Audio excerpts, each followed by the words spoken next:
mi papá hoy en día es el fundamento por el cual yo estoy hoy rindiendo testimonio. En ese momento yo digo que se me acerca Satanás, camuflado de un vecino, y viene así, seductor. Yo recuerdo tanto esa escena porque gracias a esa escena y gracias a que yo le hice caso a esa persona ese día, yo entré en el mundo de la drogadicción. Yo iba haciendo la oración de fe porque yo sabía que el mal me iba a matar. Yo ya lo sabía. Yo le pedí a Dios que me diera la oportunidad de nuevo de salir a la calle y que yo le prometía que nunca más yo iba a hacer algo ilegal. Yo sé que más de uno está en este momento como Jonás, suplicándole que lo saque de aquí. Otros quizás están apenas escapando del llamado, otros apenas entrando a la ballena o quizás en medio de la tormenta, pero yo le garantizo a usted y se lo aseguro que lo que Dios empieza lo va a terminar. Entonces yo me convierto y me pongo contra la cama así, todo desfigurado. Yo me acuerdo que yo no controlaba mi cuerpo y mi esposa, yo le decía, salite que te voy a matar, pero los demonios me tenían poseído y yo dije, no, yo me refugio en la droga porque tengo vacíos existenciales en otras áreas. Después de yo tener tanta cosa, tanta locura, tanta demencia, al final yo me di cuenta que el único negocio y el más verdadero es seguir a Cristo, porque ¿de qué me valía todo si al final iba a perder mi alma? Nacer en la pobreza puede ser una condena o un desafío. Para Brandon, fue el inicio de una vida marcada por el rechazo, la lucha y las decisiones difíciles. Hoy nos acompaña para contarnos su historia, una historia que pudo terminar en tragedia, pero tuvo un giro inesperado. Brandon, me contabas que naciste en un lugar muy pobre.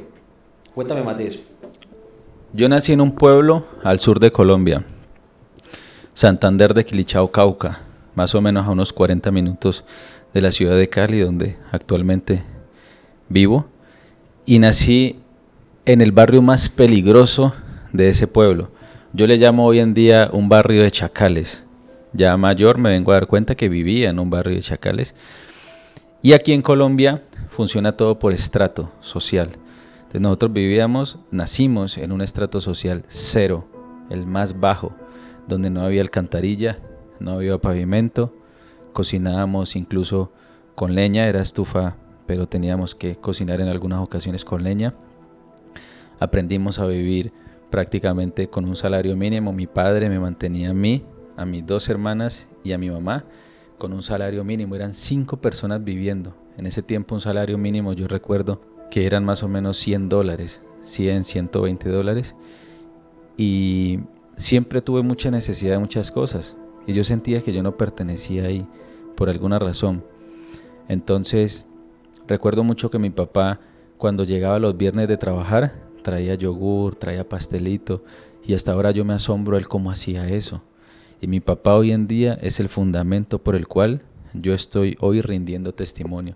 Dios me dijo un día, tú vas a predicar y tu papá va a escuchar tus prédicas y él se va a salvar por tus prédicas. Eso fue algo hermosísimo. Pero retornando al tema de la pobreza, recuerdo tanto que a mí me tocaba que literal limpiar la chamba, se le dice chamba, el desagüe de la cañería salía por un borde de la casa, rodeaba el borde de la casa y era monte, y me tocaba más o menos cada 2 semanas sacar palín y machete y empezar a limpiar toda esa zona para que el desagüe pudiese pasar, fluir bien las aguas. Vale, Brandon, te hago una pregunta acá importante. Viendo esa realidad que te tocó vivir, ¿crees que para una persona en tus condiciones a alguien le hubiera gustado ir a estudiar? O sea, estudiar era la forma de salir de ese nivel de pobreza en el que estabas. Yo sentía por dentro de mí que no, porque en el momento en que yo limpiaba esa zanja, yo me miraba las manos y me salían callos y yo lloraba y a mí yo sentía mucho dolor cuando yo miraba a mi mamá y yo le decía, mamá, yo siento que yo no tengo por qué estar haciendo esto, mire mis manos, se me están dañando haciendo esto, yo tengo que ser un día millonario, yo le decía. Yo tengo que salir de la pobreza porque un día alguien me va a hacer todo esto y te voy a sacar también de la pobreza a ti. Entonces, en el mismo tiempo, en la misma línea de tiempo, yo estaba estudiando. Me recuerdo que mi madre me llevaba a un CAI. Al CAI se le llaman hoy en día hogar infantil. Me llevó 3 meses y yo lloraba demasiado porque a mí no me gustaba eso. Algo dentro de mí sentía como rechazo hacia el estudio. Y yo recuerdo tanto que me obligaban las profesoras a comerme las lentejas, a comerme las verduras. Y me obligaban y yo decía, pero ¿por qué esto? Un día hice una pataleta tan grande que mi mamá decidió sacarme de ahí, literal. Más adelante me llevan a la escuela y en la escuela empiezo a sufrir bullying. Entonces ya habían niños de mejores recursos que yo que ya empezaban a maltratarme emocionalmente, físicamente. Incluso un niño un día me enterró un lápiz, que incluso él ahorita es amigo y por ahí me sigue y todo. Me enterró un lápiz acá en la garganta, así me puñaleó con un lápiz. Y ese día yo dije, yo estoy muy cansado porque siempre le decía a las profesoras y ellas no hacían nada. Y luego llegaban de mi mamá y mi mamá les decía a las profesoras y no decían nada. Hasta que mi mamá me dijo un día, lo contra que dice Dios. Dios dice que si le pegan uno, ponga la otra mejilla, ¿cierto? Pero en ese caso mi mamá me dijo, si le pegan uno, pegue dos. Y entonces empezó mi agresividad. Después de que mi mamá me dice eso, yo era un niño que tenía las camisas a botoncitos hasta acá, no jugaba en la escuela, no me ensuciaba en la escuela, o sea, era muy nerdito, como se dice hoy en día. Y después de ese día, alguien si me miraba mal, solo con que me mirara mal, yo empecé a cachetearle la cara. Y yo era, pan, cacheteaba la cara y boom, pegaba un puño. Y gracias a ese rechazo yo empecé a tener agresividad por mi defensa propia. Yo dije, tengo que salvarme a mí mismo, porque si no lo pueden hacer los profesores, ¿quién lo puede hacer? Bueno, y no solo en la escuela. Me contabas que también sufriste rechazo en tu propia familia. ¿Por qué?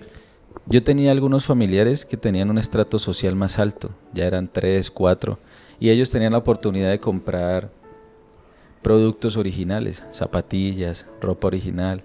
Y entonces llegaban los diciembres y mi mamá me compraba a mí puras réplicas. Ahorita vos me preguntabas que yo por qué me vestía así, que dónde sacaba el estilo, y al final no es que yo haya sacado un estilo, ya yo desde chiquitico yo en mi mente decía yo iba a vestir bien en algún momento, entonces empecé a vestir bien, pero en ese tiempo no tenía la oportunidad, entonces me compraban zapatos réplicas, camisas réplicas, pantalones réplicas, y mis primos que les compraban zapatos originales, ropa original, se burlaban de mí.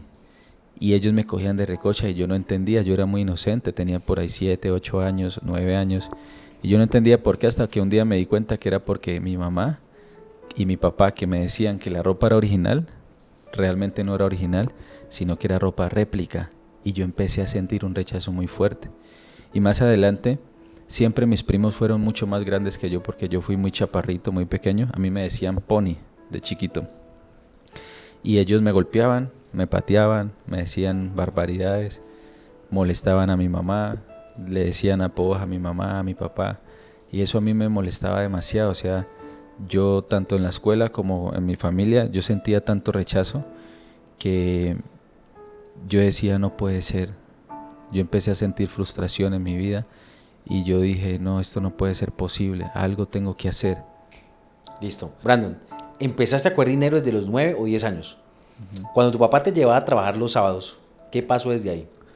Mi papá era publicista en ese tiempo. Hoy en día mi papá sufre de Parkinson. Él tiene esa enfermedad. Por obra y gracia del Espíritu Santo él está vivo. Y si él mandó eso a mi padre, por algo debe ser. Incluso yo siento que esa condición que tiene mi padre es la que hace que yo pueda hoy estar dentro del propósito divino, porque mi papá se arrodilla y todos los días escucha prédicas arrodillado y él hace así, tiembla y arrodilladito ahí, y yo lo miro y a mí me causa mucho dolor verlo así, pero al final yo siento que dentro de eso hay un propósito grande. Y yo digo, el Espíritu Santo me decía, esas prédicas que él está escuchando van a ser tus prédicas las que van a escuchar. Hoy en día se está cumpliendo ese sueño, él está escuchando mis prédicas, pero más allá de eso, él tenía una profesión en ese tiempo, y es que era publicista, hacía parasoles, hacía avisos, y qué casualidad que hoy en día yo también hago publicidad con mi empresa, pero lo hago en canales digitales. O sea que se repite la historia, que apenas me vine a dar cuenta ayer en una mentoría que hice, se repite la historia, pero yo en un medio o en un sector mucho más avanzado que viene siendo el sector de la tecnología.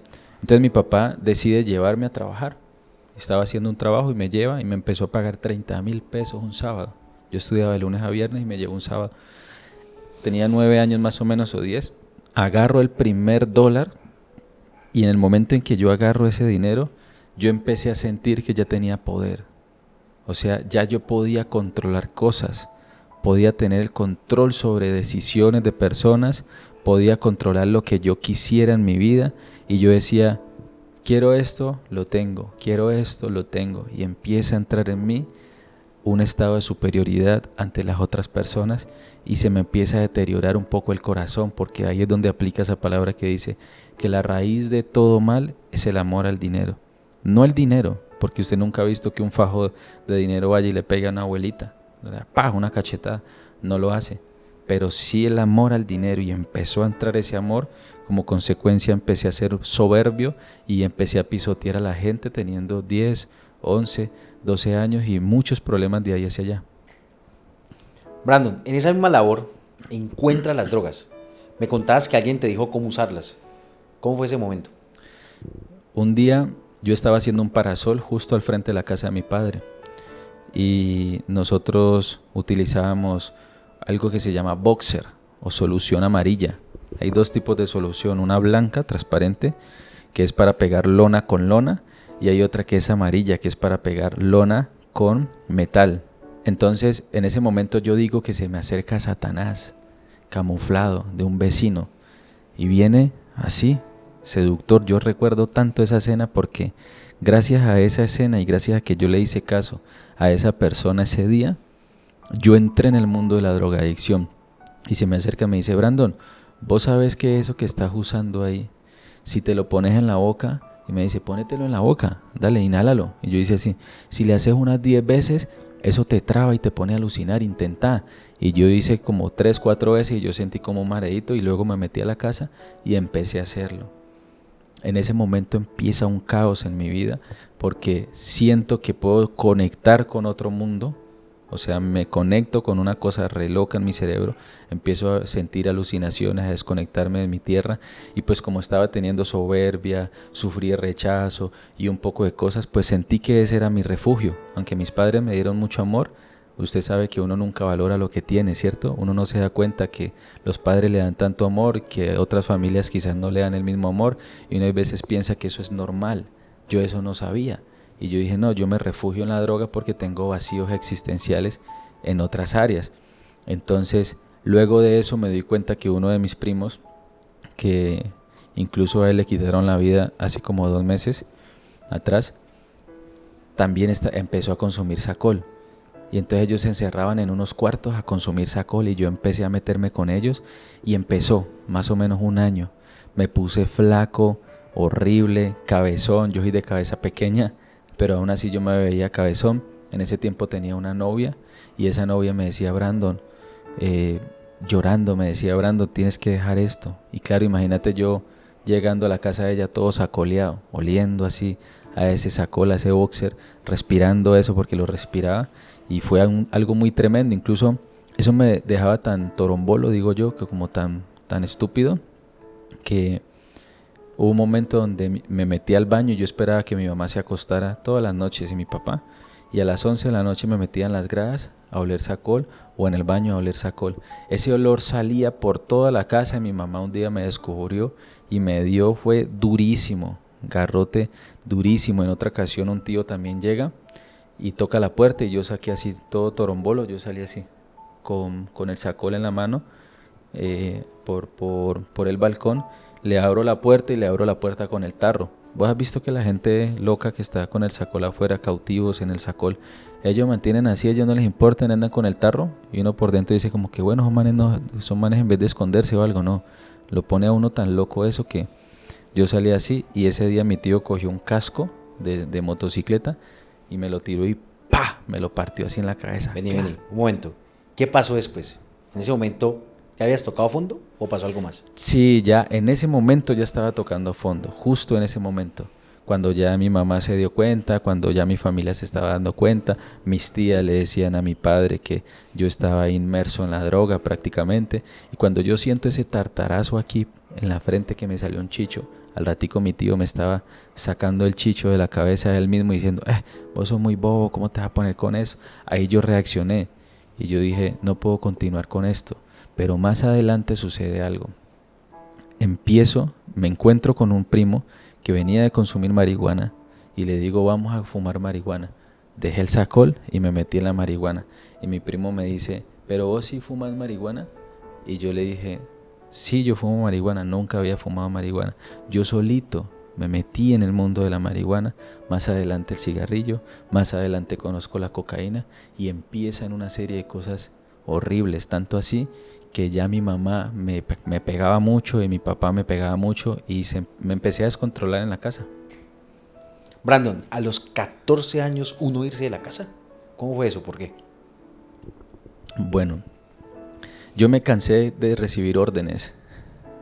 Entonces, yo pensaba que los regaños no eran para todo el mundo. O sea, yo veía que a mis primos no los regañaban, que ellos salían, los dejaban quedarse hasta las 10 de la noche en la calle. Y yo no, a mí no me dejaban. Entonces mi mamá en la calle me salía a buscar a las 8 de la noche y a mí me daba vergüenza eso.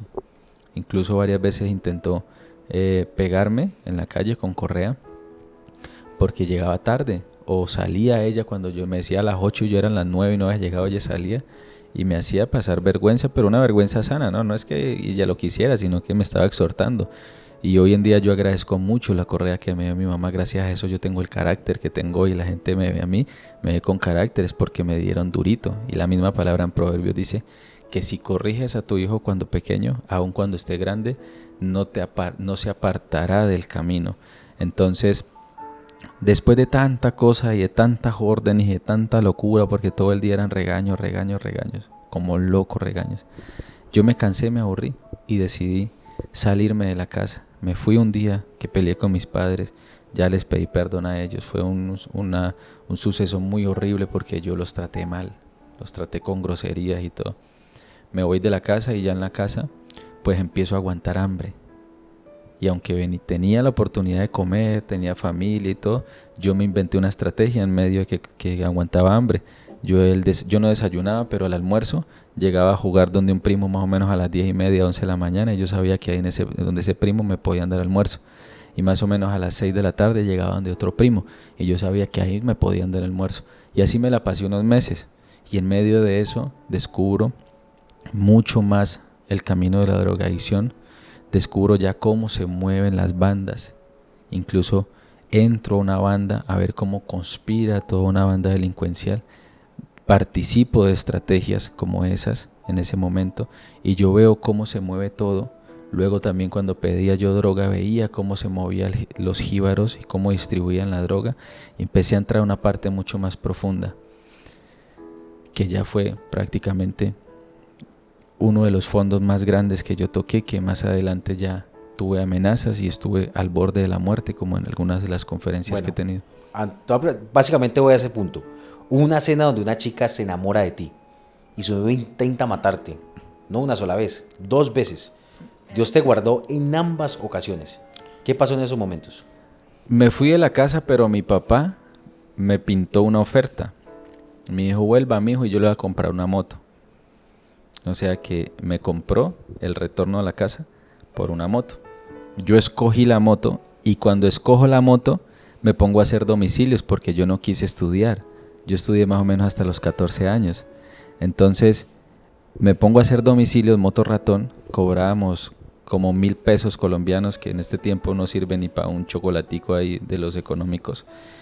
Y yo le hacía domicilios a toda la gente.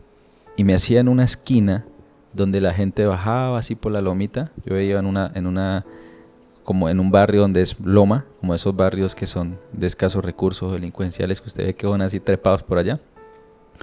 Y yo, domicilio, domicilio. Entonces la gente me decía, y yo llegaba y Yo en ese tiempo era el domiciliario como más gomelito, más parchadito. Yo era el domiciliario de las nenas, de las chicas. Entonces las colegialas me buscaban a mí, porque yo me echaba perfumito y todo, y era caribonito, que anduviera rebareteado, pero era caribonito. Entonces, entre eso, una chica de una tienda se enamora de mí, y esa chica tenía un chico, y ese chico era malo. Entonces, no sé en qué momento ella le dice que se había dado un beso conmigo, o que había tenido quizás intimidad conmigo, y al man se le mete en la película que que tenían que matarme prácticamente. Y esa gente, pues obvio, ellos son malos, ellos están acostumbrados a matar gente. Un 31 de diciembre yo me acuerdo que yo hacía stun. Stun es que vos andás en una rueda, en moto, así es canguro, nosotros le llamamos canguro, andar solamente en una llanta, levantar la llanta de adelante, bam, bam, bam, bam, bam, bam, bram, bram, bram, así, el candeleo. Y también hacía guillotina, yo aprendí a hacer guillotina en una DT 175 y yo era máquina en eso, hacía ceros y todo. Y iba un 31 cangureando así, bam, bam, bam, bam, cuando el man me sale así en el barrio. Y me salió así en la carretera con la pistola y me dice, caminamos a buscar a la India, me dice. Entonces se me sube a la moto con la pistola en la mano y vamos bajando hacia un lugar que se llama Canaguá. Y allá al fondo, en Canaguá, en un lugar muy oscuro, me dice, para aquí, detenete. Y entonces se baja de la moto y yo iba haciendo la oración de fe porque yo sabía que el man me iba a matar. Yo ya lo sabía. Y mi mamá a los 7 años me llevó primera vez a la iglesia cristiana. Entonces yo ya sabía que uno tenía que aceptar a Jesucristo y yo ya sabía que había una vida más allá de la muerte. Entonces iba haciendo la oración de fe cuando el man se baja y dice, ¿esta India dónde está? Y con la pistola así en la mano, el Espíritu Santo lo reargulle y le dice que no me dispare. Entonces me dice, ¿sabes qué? Camina, subite a la moto que la India no está. Subimos de nuevo, eso fue un 31 de diciembre, yo sigo con mi familia, recibimos Año Nuevo. Y el primero nos pasamos rumba derecho hacia el otro día. Y yo me estaba fumando un cigarrillo en una discoteca que tenía mi familia. Cuando yo veo es que llega el mismo man en una moto con otro man.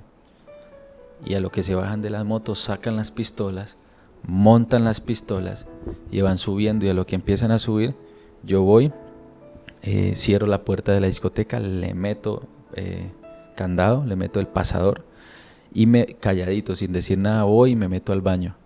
Y en el baño hay una ventana, es como una ventanita, en esa ventanita cabía yo. Entonces al frente de esa ventana, si yo abría esa ventana, yo dije, por aquí salgo, y allá al frente había un palo de aguacate. Entonces yo dije, si yo siento que la puerta la empiezan a forzar, yo me tiro. Y estábamos en un creo que tercer o cuarto piso. Cuando yo empiezo a escuchar una algarabía afuera, los manes pudieron burlar la seguridad de la puerta, pero mis tías se metieron y no permitieron que él me hiciera nada. ¿Dónde está Brandon? ¿Dónde está Brandon? Y mis tías, que ¿cómo así? Que andate de aquí, ¿qué pasa? ¿Qué tal? Y lo aletearon y esos manes se fueron. Luego de eso me tocó que irme del pueblo hasta que ya pudieron hablar con unas personas y esas personas hablaron con mis papás. Hicieron que esas dos personas que fueron a hacerme ese atentado, fueran y le pidieran perdón a mis papás. O sea, mire Dios cómo estaba respaldándome. No tenía nadie, yo no tenía nadie que me pudiese defender. Y salió alguien con ganas de defenderme. Y le piden perdón a mis papás y me dicen, vea, traiga al muchacho, el muchacho puede estar tranquilo, él puede estar confiado, yo respondo por él, tranquilo. Yo llegué al barrio de nuevo y todo full, todo elegante, problema solucionado. Vale, de todo esto que hemos hablado hasta ahora, me causa muchísima curiosidad esta parte. Es que luego, después de que todo Dios te ha colocado su misericordia, tu gracia, te salva, estamos hablando de la oración de fe y todo lo que hizo tu Padre Celestial en ti, pero ¿cómo es que te encierran en un sitio de reclusión de menores y quedas privado de tu libertad? ¿Cómo fue esa experiencia? Bueno, yo me metí muy de lleno en el tema del microtráfico.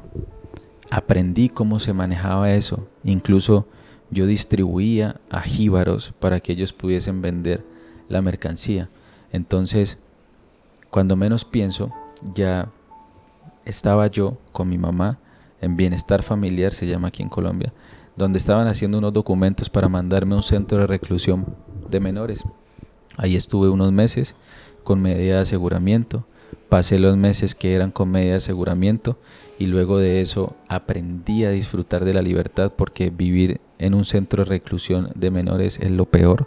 O sea, yo he visitado cárceles de mayores y las cárceles tienen mucha más libertad. Ellos pueden fumar marihuana, pueden tener conyugal, ellos pueden ser están encerrados pero libres, pueden llevar hasta sol. Nosotros estábamos completamente encerrados, no nos permitían a nosotros hacer gueto. Si nosotros hablábamos entre personas del mismo lugar, supuestamente estábamos haciendo gueto y eso era para poder conspirar y nosotros escaparnos. Entonces eso no lo permitían. Entonces era como una terapia militar y yo ahí aprendí a valorar la libertad. Yo le pedí a Dios que me diera la oportunidad de nuevo de salir a la calle y que yo le prometía que nunca más yo iba a hacer algo ilegal, ni nunca más iba a consumir drogas, ni nunca más. Hasta que tuve una estrategia, manipulé a 5 personas que eran los 5 líderes más potentes de allá, los que más corrían, cuando ya pasó la medida de aseguramiento, y hago una estrategia para escaparme de ese lugar. Me escapo de ese lugar. Tenían 72 horas para volverme a capturar, si no yo podía quedar en libertad. Me escondí esas 72 horas, llaman a mi mamá de una ciudad a otra y le dicen: hey, doña Tin, hey, doña Patricia, su hijo se escapó, no lo encontramos. Entonces yo contacté a mi madre por otra fuente y le dije: todo está bien, todo está full, véngase de tal lugar, y ella se quedó ahí conmigo unos días y luego ya llegamos al pueblo. Y elegante, cuando yo salí ese día libre, yo pude tocar el pavimento y yo le di un beso al pavimento y yo dije: gracias, Señor, aunque me escapé, gracias, Señor, yo nunca voy a tocar más un lugar como este. Y salí y ahí se empezó a transformar mi vida. Bueno, en ese punto de la transformación, sales y conoces a tu esposa y ella te lleva a Cristo. ¿Cómo fue ese momento? Bueno, yo me conocía ya con mi esposa. Cuando yo tenía 8 años, mi esposa llegó al barrio. Ella tenía unas piernotas, estaba toda buenota, como se le dice. Y mis primos, pues yo tenía 8 años y yo no Pero veía. vení un momentico, ella ya conoció tu pasado antes de que continuemos. Claro. Todo se lo vio ya. Ella conoce mi pasado, incluso ella, hay unas cosas confidenciales que no puedo contar, pero yo intenté volver a caer en el microtráfico y ella me acompañó a hacer unas entregas. Yo intenté caer de nuevo y yo me estaba burlando de la promesa que le había dado Dios. El hecho es que cuando ella llega al barrio, todos mis primos se enamoraron de ella porque ella era una belleza. Vos sabés que mi esposa es un bebesote. Entonces una india hermosísima, está buenota, como te digo. Entonces ella lo que no sabía era que iba a ser mi esposa. O bueno, yo lo que no sabía era que ella ya me había elegido a mí como esposa. Entonces, ¿recuerdas que anteriormente te dije que yo hacía domicilios en una esquina? Cuando yo salgo de allá, retorno a hacer domicilios en la misma esquina, pero yo ya estaba cachetoncito, estaba calidoso, ya me había puesto también buenón. ¿Sí me entendés? Entonces, cuando ella me ve de nuevo, ella dice: uy, este pelado está como sabrosito, está como calidoso. Y se hace cliente mía y yo empiezo a hacerle domicilios. Ella tenía empresa, entonces yo la llevaba 2-3 veces a la semana y la transportaba. Y yo le contaba las historias de las amiguitas mías que tenía, porque yo tenía muchas amiguitas por ahí. Muchas amiguitas que les daba piquitos y todo. Hay unas historias locas con todo ese poco de amiguitas que yo tenía. Y ella empezó como a interesarse de la inteligencia que yo tenía o sentir un gusto por eso. Y un día me hace una llamada. Me dice: te llama. Yo le dije: ¿con quién hablo? Y me dijo: una admiradora secreta. Y yo le dije: ¿quién? Y me dijo: la mamá de las niñas. Y ella tiene 2 niñas grandecitas ya. Entonces yo le dije: la mamá de las niñas. Y yo: ay, ¿usted es Lady? Y me dice: sí. Y yo le dije: ay, ojalá fuera mi admiradora secreta. Claro, yo ya sabía que ahí había calibre, ¿sí me entendés? Pero ella lo estaba diciendo como jodiendo, como recochando. Entonces el favor era que la llevara al otro día a las 5 de la mañana a un lugar. Y ella feliz, que porque yo le hice ese favor, y yo todos los días me levantaba a esa hora a trabajar. A esa hora a la que yo trabajaba, para mí era normal, para ella era normal. Entonces eso también le dio gusto a ella. Cuando la dejo en el domicilio, me deja un mensaje de texto. Me dice: tan lindo, para darle un besito. Ella quería como jugar con un muchachito, ¿no? Entonces quería probar un muchachito ahí, carnita fresca, como se dice. Luego de eso, a los días, me llama y me dice: hey, ¿cuándo viene a Cali? Y yo le dije: pues yo voy cuando vos quieras. Ella me dijo: no, mentira, no, venga el sábado y salimos. Salimos el sábado, yo me voy hacia Cali. Y desde ese sábado, el primer día que salimos, hasta hoy nunca nos hemos separado. O sea, quedamos prácticamente flechados. Dios nos junta. Un mes después nos vamos a vivir juntos. Y un día yo estaba fumando marihuana cuando ella pone un disco, una alabanza en el televisor que se llama Revelación, de Danilo Montero. Y empieza a sonar Revelación y yo estaba así acostadito con ella. Y ella aquí en mi oído empieza a cantar Revelación. Y resulta que mi esposa tiene un don profético. Ella tiene un don de sanación, de liberación, de libertad. Entonces me empieza a hablar aquí al oído y de una mi cuerpo se transforma y se me endemonié, o sea, se revolcaron los demonios que yo tenía por dentro, y ese día yo me di cuenta que yo tenía demonios dentro de mí. Yo no sabía eso, no tenía mucho conocimiento. Entonces yo me convierto y me pongo contra la cama así, todo desfigurado. Yo me acuerdo que yo no controlaba mi cuerpo, yo no lo podía controlar. Y mi esposa, yo le decía, salite que te voy a matar. O sea, yo con mi boca yo trataba de decirle que se saliera, pero era Brandon diciéndole que se saliera, pero los demonios me tenían poseído. Entonces ella se salió, todo se tranquilizó, y una semana después me llevó de gancho ciego a un encuentro. Ven, y que me causa curiosidad algo ahí, o sea, conociste del poder de Cristo, no como todos pensamos en una iglesia, conociste fue un momento de intimidad con ella, en tu casa, en ese cuarto, pero esa no fue la manera en que vos querías conocer a Jesús.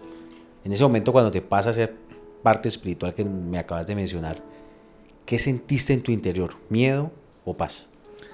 No, yo sentí miedo porque yo no sabía cómo se movía el mundo espiritual. Yo no te conté, pero yo me transformé como en una araña, hacé de cuenta una araña, pero con mis piernas así y las manos así volteadas hacia atrás, y mis ojos se pusieron blancos, decía mi esposa. Entonces ese día yo dije, yo tengo un problema muy grande, muy grande. Cuando se baja eso, es que más adelante, una semana después, vamos a un encuentro. Yo sabía que era un encuentro, que eran 3 días apartados en una Dice finca. que era un gancho ciego, para los que no son de acá de nuestra jerga. ¿Qué es un gancho ciego? Explícalo. Un gancho ciego es como cuando tu amiguita te invita a una finca y te dice, vamos por una finca bien bacano, y entonces vos te peinaste, te acicalás, te metes la gilet y toda la película, pero al final vos vas a tener un encuentro con Cristo y te van a zumbar 72 horas de prédicas y liberaciones y bautizos y una cantidad de cosas. Entonces me llevaron de gancho ciego, me engañaron, pero para el reino. Y yo, cuando ya sabía que a las 6 de la tarde el día viernes tenía que estar en ese lugar, me fui para una montaña y todo el día me drogué. Estaba oliendo cocaína, fumando marihuana todo el día.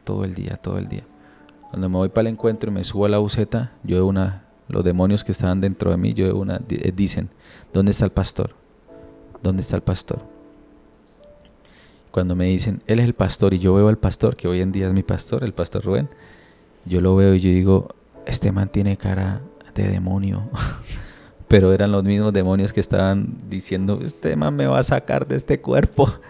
Entonces, yo ese día, el viernes, que era liberación, estaban liberando y yo estaba de recocha porque yo me fui muy trabado y yo me tiraba de para atrás y yo jodía y yo estaba muy cansón, y hasta que mi esposa le dice al pastor, él no ha sido libre, me llevan hacia un lugar diferente, más arriba, y eran como 7 personas contra mí, no podían, o sea, yo estaba muy endemoniado, hasta que el pastor decide pedirle a Dios. Los ángeles están a disposición de nosotros, pero mandados por Dios, o sea que vos podés pedirle a los ángeles, a Dios, que mande ángeles, ¿cierto? Entonces el pastor invoca ángeles en el nombre de Jesucristo, y esos ángeles me amarran prácticamente, me pude quedar estático, y empezaron a hacerme liberación, y fueron más o menos 2 horas de liberación hasta que yo pude confesar a Jesucristo como mi Salvador y ser libre, y desde ahí el Espíritu Santo me pone un sello. Y más adelante tengo más o menos 6, 7 retiradas del Evangelio, 7 recaídas al mundo de nuevo en la drogadicción, pero yo ya tenía un sello, y la palabra dice que el que empieza la obra, la terminará. Vale. No es normal uno en el mundo del Evangelio, en todo esto que estamos hablando, ver a personas con tatuajes. ¿Esos fueron antes o después del encuentro? ¿Cómo fue el encuentro con cada una de esas cosas que hoy marcan tu cuerpo? Y si puedes contarme 2 de ellos, contar a la gente qué significan eso hoy para el Brandon después de haber conocido a Jesús. Bueno, antes de conocer a Jesús, yo me había hecho yo por aquí tengo unos tatuajes que es grande, es todo el pecho.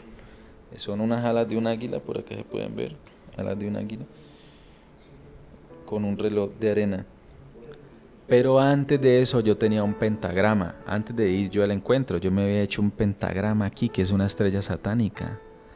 Yo no sabía eso. Claro, yo estaba influenciado por demonios en ese tiempo, y resulta que Satanás busca cómo materializar lo espiritual, la simbología. Entonces ahí es donde vamos a si es bueno o no es bueno tener tatuajes, ¿cierto?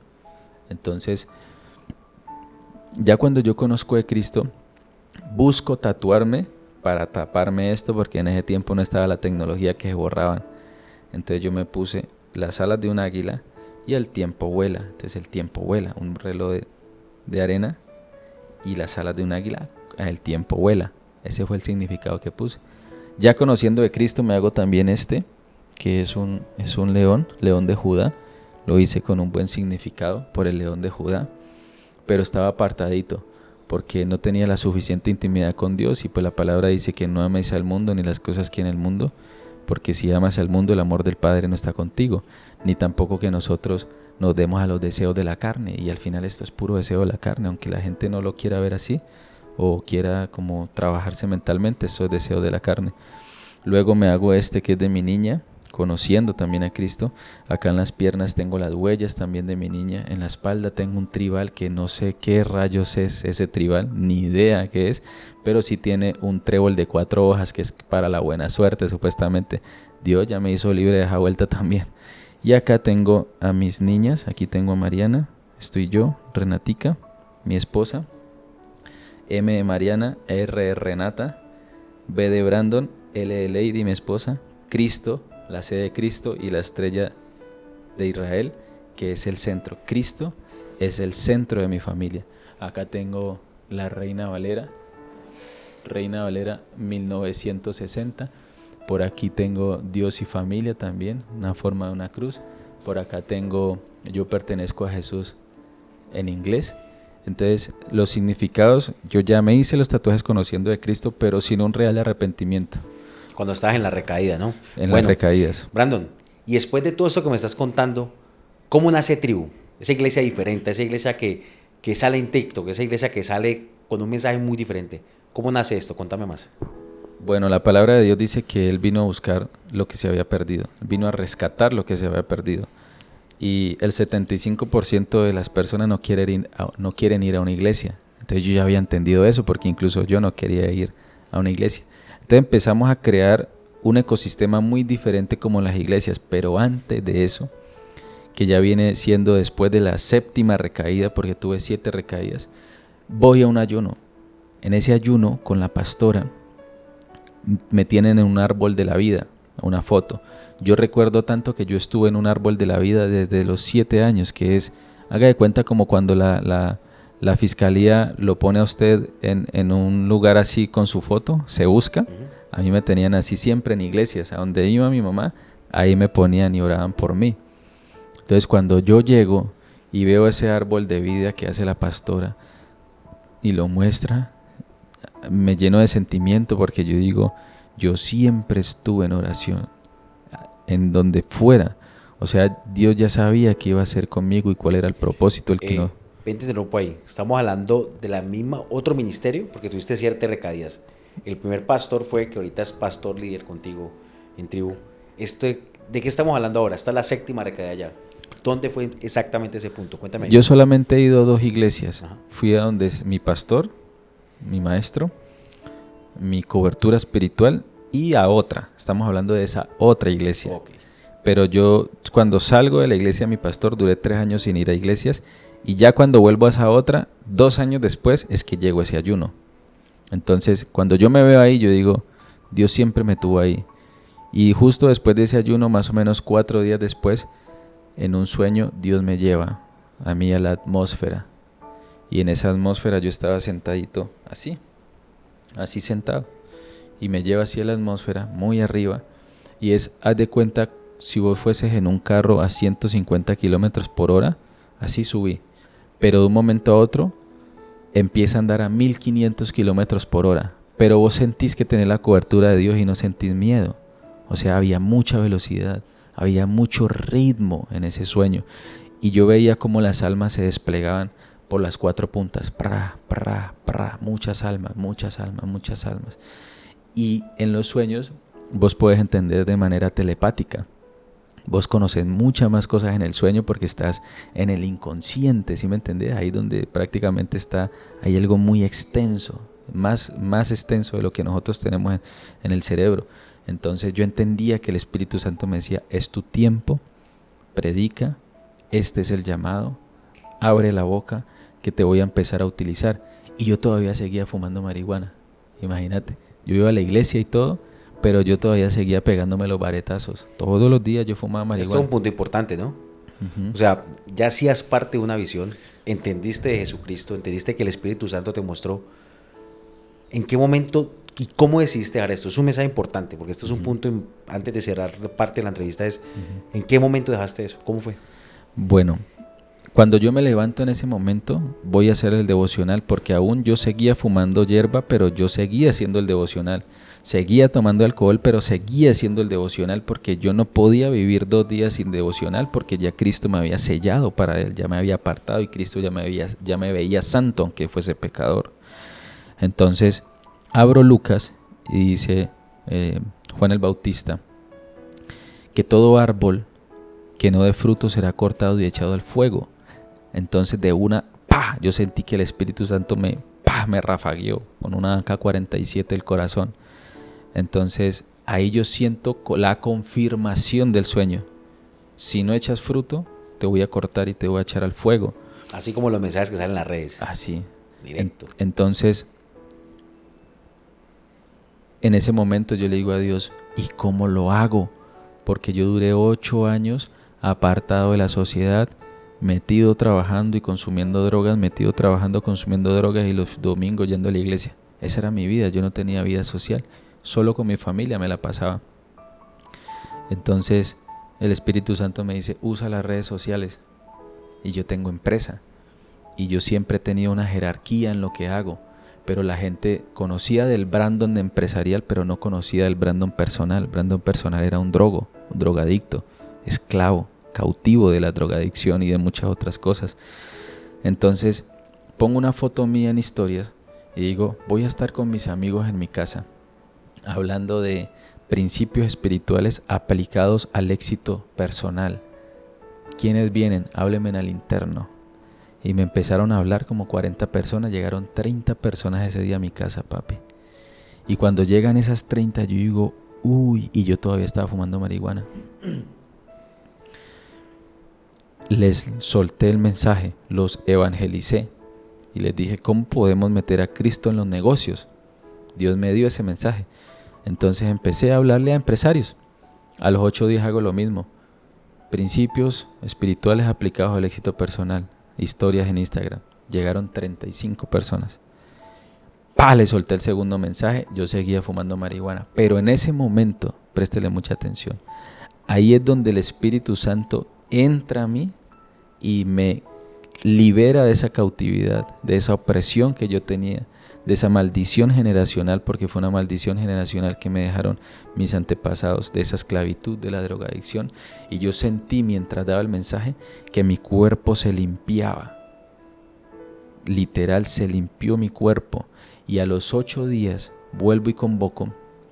Me exhortaron en la unidad porque había mucha gente, decido yo contratar un salón social, un auditorio, y a los 8 días llegaron 71 personas, 8 días después de la segunda prédica, 71 personas, y seguía recibiendo confirmaciones. Yo decía, tercer prédica, tercer conferencia, 71 personas, y yo dije, esto es increíble. Les fui a enseñar a hacer negocios a la manera de Dios, y en medio de la prédica el Espíritu Santo me dice, ya cállate, güey. Ya cállate y habla de mí en medio de la prédica. Y yo no pude entender el mensaje o no obedecí, y yo seguí predicando y seguí llevando la línea, pero me sentí mal por varios días porque el Espíritu ya me había dicho, habla de mí. Como por 3 días tuve culpa por haber desobedecido, pero a los 8 días ya entré a predicar, a lanzar una conferencia que se llamó Una oferta irresistible, y hablaba acerca de la salvación. Entonces, ¿cuál es el punto de esto, Camilo? Que nunca vamos a estar nosotros listos para predicar. Hay mucha gente que tiene el llamado, pero están esperando que Dios baje del cielo y les diga, hey, ya estás listo. O mucha gente está esperando que tiene que pasar una carrera, no sé hasta cuándo, 4 años, 5 años gradúa, para que le digan listo, entonces ya tienes corona, ya puedes ir a predicar. Y no es así. Cuando Jesús viene a la tierra, se le aparece un leproso en medio de la calle y le dice, Señor, sáname. Y él le dice, te sano, pero quédate callado, no le digas a nadie. No estaba listo. Cuando cuando convierte el agua en vino, tampoco estaba listo. Le dijo, salgan todos del cuarto. Yo lo hago, pero esto yo no estoy listo, no es mi tiempo, le decía María, ¿cierto? O sea que ni siquiera Jesús estuvo listo. ¿Cuándo estuvo listo? Cuando le trajeron a un paralítico y se lo subieron así por el techo. Y se lo ponen ahí y ya había un poco de gente viéndolo. Incluso estaban los fariseos, los escribas ahí viéndolo. Y Jesús decidió, tengo que hacerlo, levántate, toma tu lecho y anda. O sea que ni el mismo Cristo, siendo Dios, estuvo listo. O sea que esto es un mensaje para la gente, que no es necesario a que esté listo. Toda la vida vamos a ser pecadores y nunca vamos a estar listos, porque es que Dios no nos prepara para podernos hacer el llamado, sino que Dios elige y prepara al elegido, así con pecados, así con errores, pero lo empieza a perfeccionar a través del servicio que le damos a Dios. Se empieza a santificar uno, o sea, mi cuerpo, mi vida se empieza a santificar porque ya el Espíritu es quien me convence de pecado, juicio y justicia. Ya no soy yo, ya es Cristo quien vive en mí. Ok, mira que en todo lo que hemos hablado en la entrevista hemos pasado por varias etapas del dolor, el rechazo, el mal manejo de dinero y las malas relaciones que tenías con muchas personas, el cómo conociste a tu mujer, y ahora estamos tocando algo muy importante, los tiempos, y que para todo hay un tiempo para el propósito de Dios.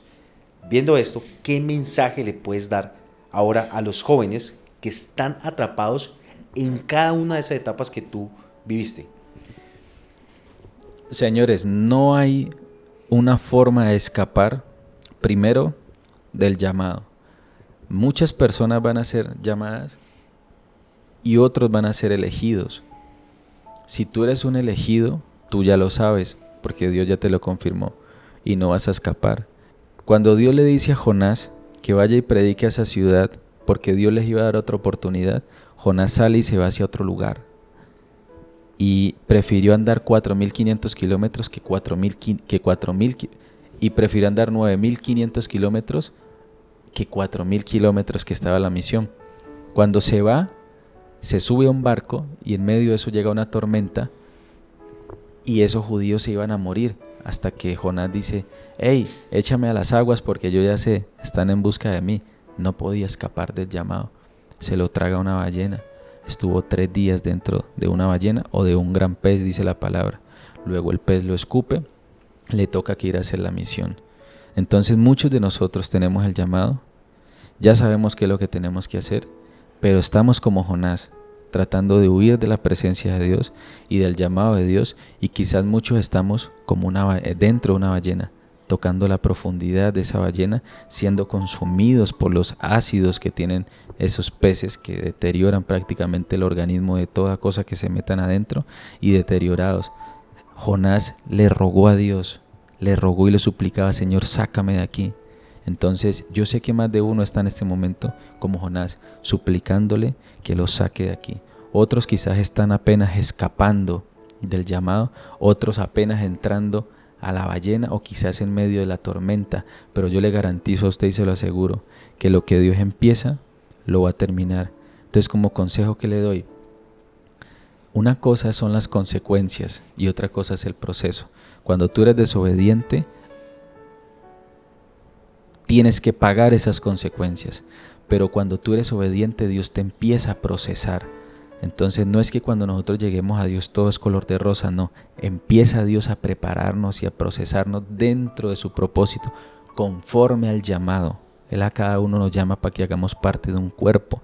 Entonces el mejor negocio, después de yo tener tanta cosa, tanta locura, tanta demencia, incluso tuve ataques de demencia, experimenté la demencia y casi perder mi familia muchas veces y toda esta cantidad de cosas, perder la libertad y todos estos errores. Al final yo me di cuenta que el único negocio y el más verdadero es seguir a Cristo. Porque ¿de qué me valía todo si al final iba a perder mi alma? ¿De qué me valía tener un buen nombre empresarial si al final no era nadie cuando llegaba a la casa?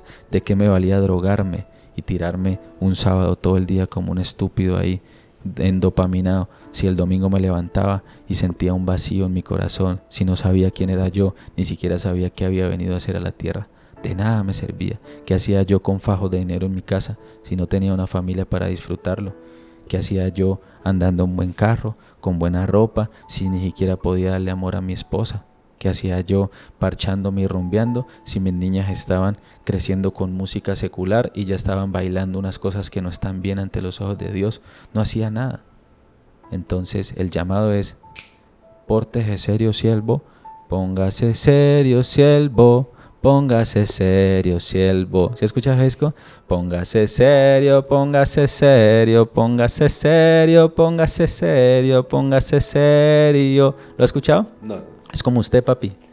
¿Cuántas veces patinó el llamado? 7 veces también. Ah, bueno, papi, el número de Dios. Y vea, ¿no está aquí? Estamos Ya está claro, ¿sí o no? ¿Cuánto patinó? en 7 veces y cada vez fue peor. Otro, Nos pasó igual. otro Jonás, ¿cierto, papi? Entonces arrepiéntase del pecado y atienda la voz de Dios. Ok. Brandon, gracias por tu mensaje. Creo que esto va a ayudar a muchísimos jóvenes que lo necesitan. Y Tribu va a ser de cambio no solamente, así como lo ha hecho con la vida mía, para muchas personas. ¿Cómo podemos, mejor dicho, despedir a estas personas que hoy están viendo esto? Con una oración bien bonita. Entonces, cierra los ojitos ahí donde está. Y si quiere orar conmigo, lo hace. Si sabe orar, hágalo usted. Si no, repita lo que yo voy a decir. Y finalizamos con esto. Padre eterno, te damos la gloria a ti, Señor. Te pedimos, Señor Jesús, que puedas convencernos rápidamente de tu llamado, precioso Jesús. Y que sea tu Espíritu, Señor, quien entre ahora mismo al cuerpo de toda la audiencia, Señor, a mi cuerpo, Señor, y que empecemos a andar en obediencia, que empecemos a andar en rectitud, Señor. Ya nosotros hemos conocido tu llamado, ya sabemos cuál es el propósito aquí en la tierra, y ya sabemos que hemos sido sellados con tu nombre, Señor. Hemos sido apartados, Señor. Somos santos apartados para ti, precioso Jesús. Y te pido, Padre Celestial, que me perdones por andar tan lejos, Señor, de tu presencia, de tu cobertura. Perdóname por haber maltratado mi cuerpo.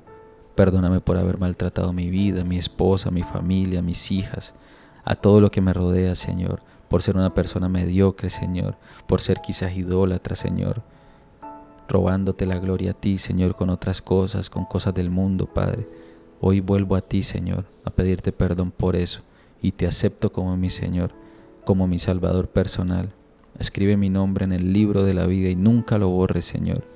Gracias por el regalo de la salvación. Gracias por la vida eterna.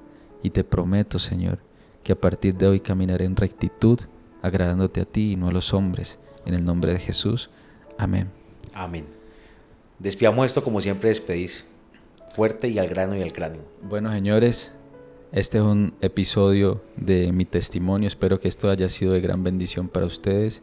Si tienen alguna persona que haya vivido alguna consecuencia como las que yo viví, les recomiendo que le comparta este contenido, este video, y yo sé que va a ser de mucha bendición. Si para usted la tribu le ha edificado todo el contenido que ha venido viendo, síganos en nuestras redes sociales. Aquí debajito le dejamos todo el contenido. Entre a uno de los grupos de nosotros para que podamos ofrecerle ayuda.